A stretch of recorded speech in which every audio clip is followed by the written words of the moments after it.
И екраните печелят вниманието им, а виковете и караниците рядко работят. Как се наричат жените, които пекат хляб? Какво е малко, триъгълно и зелено?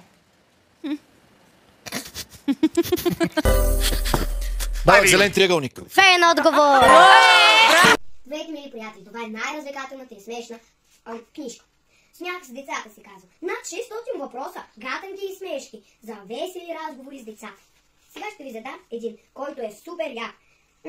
Ако един бял кон влезе в Черно море, какъв ще излезе? Мокър е отговора.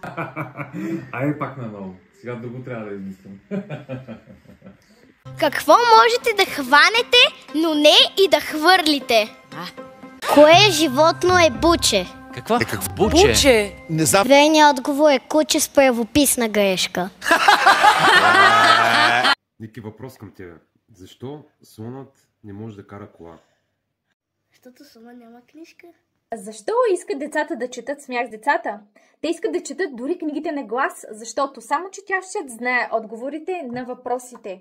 Вицове, майка се ядосва на децата си, когато и да вляза в стаята ви, вие все сте на телефоните. Така е, ние като вземем телефоните, ти все идваш. Кратки вицове ще усмихнат децата и ще им покажат, че и други майки правят така, и други баби, татковци, дядовци, учители. Включите още сега в линка отдолу в описанието. Всяка книга е опакована индивидуално в подаръчна опаковка, която предпазва и книгата по време на транспорт. Искаш да ти кажа една гатанка?